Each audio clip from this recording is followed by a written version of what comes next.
I just wish we could see Peter.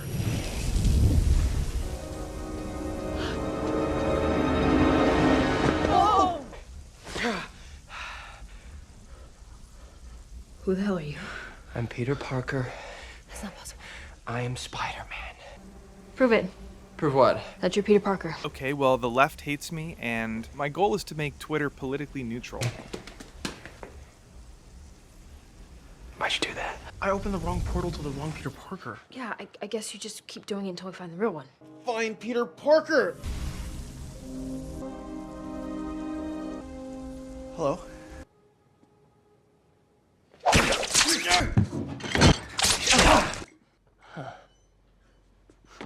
Wait, so you're Spider-Man too? Why didn't you just say that? Well, because I wasn't sure if you were a leftist. They hate me. My goal is to be politically neutral. That's what he just said. Ikaw ha, nagkalat ka na naman. Linisin mo lahat ng mga basura mo dito. My Lola's asking if you could clean up the webs you just shot. Oh, sorry, Lola. Yes, of course. What's going on, everyone? Jeremy here from the Quartering, and an interesting kind of data pull going on lately. Now that we've got, I don't know, 1, 2, 3, 4 full days worth of data, I think we can kind of start to make some logic, some decisions, form some opinions on the exact quote unquote fallout of the new owner of Twitter. And part of it is just based on my own data, right? Because that's easy enough. And there's also the data of everyone else. And I would say, you know, we're seeing a lot of kind of Twitter competitors. Someone's, you know, see an influx, whether it's Mastodon, which I gotta admit is like, it's interesting, but also like, it's not, it's really not, how do I say, it's really not intuitive.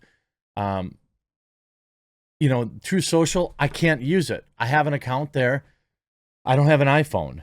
I'm curious. I really want to see what the interaction is like on Truth, but I'm not spending $700 on an iPhone just so I can use an app and then have it come out on Android in a few weeks.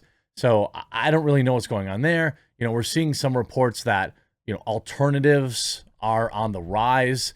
And, you know, I think that's good. I've been on record, and I will remain on record, that I think this is a good thing, that we should continue to support alternatives. But we're also finding now that Twitter has lied for years about their active users, and Elon revealing that the attacks on him have amplified, and exactly what side they're coming from will be of no surprise to you.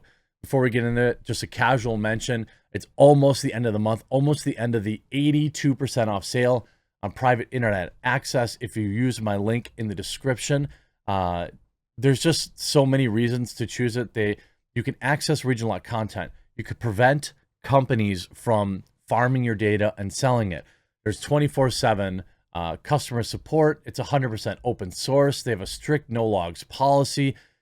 There's just so many reasons to have it. You can have it on your laptop, your computer, your cell phone, all of these things. 82% off when you use my link in the description below. Make sure to grab it at the end of the video. Don't miss out on the sale. Twitter miscounted its daily users for 3 years straight. How did this happen twice? Well, because they probably did it on purpose.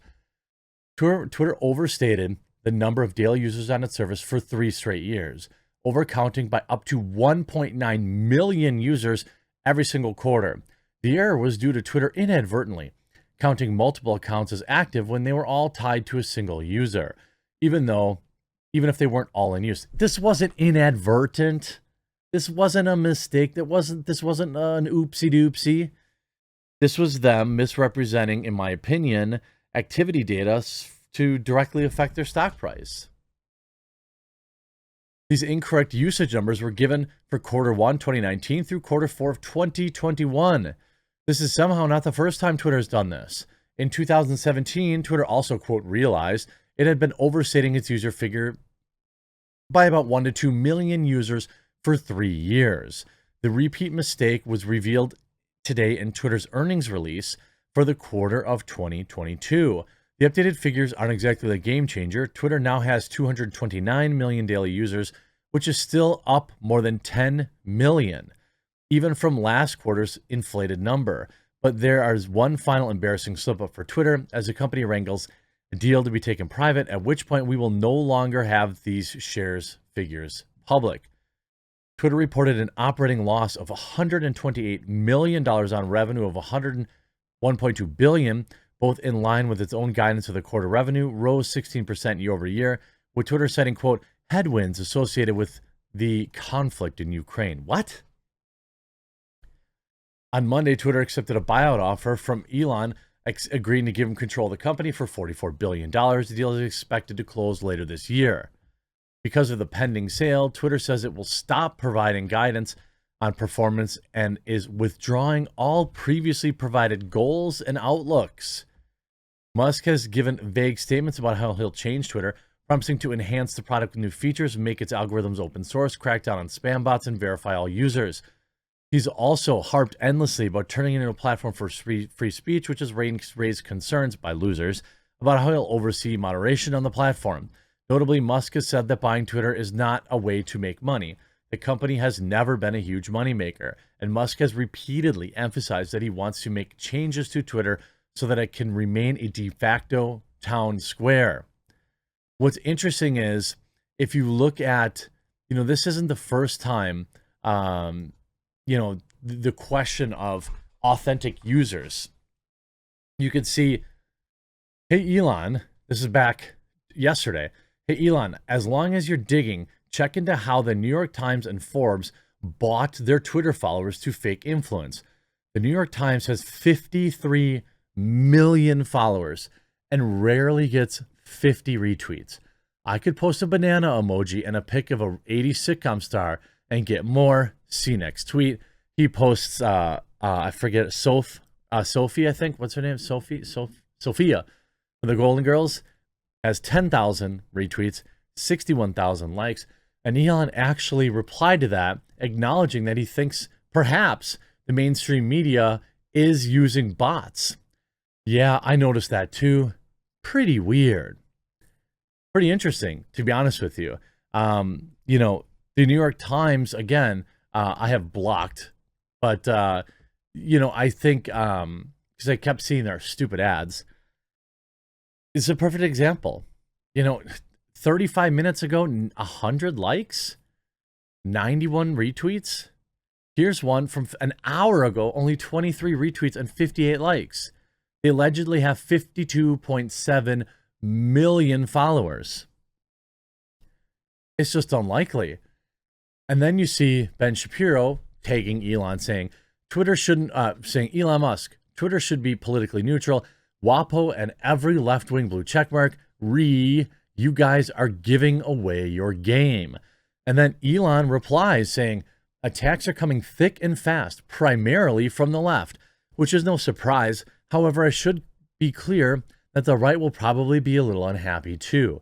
My goal is to maximize the area under the curve of total human happiness, which means the roughly 80% of people in the middle. He's applying the age-old 80-20 rule, and he's right to do so. Shuan had saying, but those are the least funny people on the website. You need to keep catering to the fringe schizos. She's not wrong, ironically, but neither is he. You've got to make sure, maybe catering to the fringe schizos is a part of making the 80% happy. It's difficult to know for sure, but what I think, is going on is he is just openly acknowledging the bias over the years.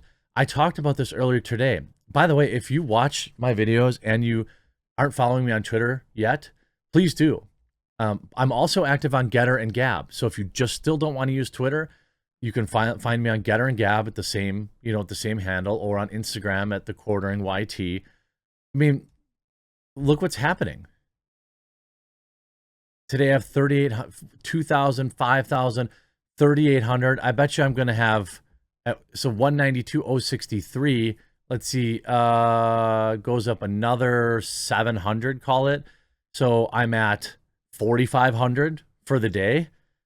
Probably break another 5,000 if people who are watching this, like, this is real. More conservatives are seeing huge jumps in Twitter followers after Musk takeover. Some conservatives are seeing a jump in the number of followers they have on Twitter, even as some liberals bemoan losses of fans. Donald Trump Jr. led the way in questioning the giant spike, which saw him gain 90,000 new followers Tuesday, another 120,000 by early Wednesday. And after weeks of averaging only a few thousand a day, the New York Post reported, while I'm awesome and totally deserving of the 87,000 new followers a day, it seems that someone took the shackles off my account. Former President Donald Trump's son wrote Tuesday, wonder if they're burning the evidence before the new management comes in. Meanwhile, Florida Republican Governor Ron DeSantis, a frontrunner for GOP presidential nomination in 2024, saw his followers jump by more than 200,000 over the past few days. The Post reported Fox News host Tucker Carlson picked up 150,000. Matt Gaetz soared by more than 60,000, prompting him to say, it's really something how conservative accounts are getting massive follower increases today. I still believe that this is more than anything else, a, reactivation. But I guess I can't rule out shenanigans. I can't rule out that this is exactly what's going on. Dana Loesch writing, noticing an increase in followers and engagement after losing huge chunks or static follower counts for weeks on end. For the past few years, and also seeing tweets from people whose accounts I never see, and I'm not having to refollow other conservatives repeatedly. Too soon for Musk to have done this, but I'm wondering if something was changed by those seeking to minimize their fingerprint ahead of a potential transparency. And that's a very real thing. We saw yesterday, I reported on that, Twitter employees were locked out from making any kinds of changes to the account now going forward because, well, this exact reason. You see on the left, though, just lost another 2,000 followers. David Hogue saying I lost 3,000. Mark Hamill, 8,000. I would suspect that these are liberals leaving the site, or leftists. I don't think like traditional liberals are freaking out. And to be honest with you, it's going, the biggest, most interesting thing here is going to be just how hilarious, if it's going to look, if Elon scrubs the bots and you see like the Washington Post, or I'm sorry, New York Times go from like 50 million to 500,000. Like, think about that. If they just scrubbed inactive or bot accounts, I know I would lose some, I'm sure. I mean, I've never botted myself, but maybe someone else did, or maybe there's certainly inactive accounts that follow me. I welcome it. I would rather see I remember when Getter was doing those shenanigans where they were saying total followers, and it was like your Twitter following plus your Getter following, which was like ridiculous. And like that, I just want to know the real number of people that are following me. I want to know the real number of heroes, by the way. There's no other word for it. Really just, if you want to be a hero, open a new window, go to thequartering.com, by the way, where you'll find, all of the day's videos as things go on and things, things of that nature. And go sign up for my newsletter. I'm trying to hit 10,000 people by the end of this week. I think we're at 8,500 now. So I still need 1,500 more to hit that goal. And I'll have a special announcement via email and, coming out in the next couple of days. I think you're going to be interested in seeing. It's the best way I'm going to be able to get a hold of you. So yeah, please do that. I hope you enjoyed this video. Don't forget to pick up your private internet access today before their 82% off sale ends. Link in the description. We'll talk to you again real soon.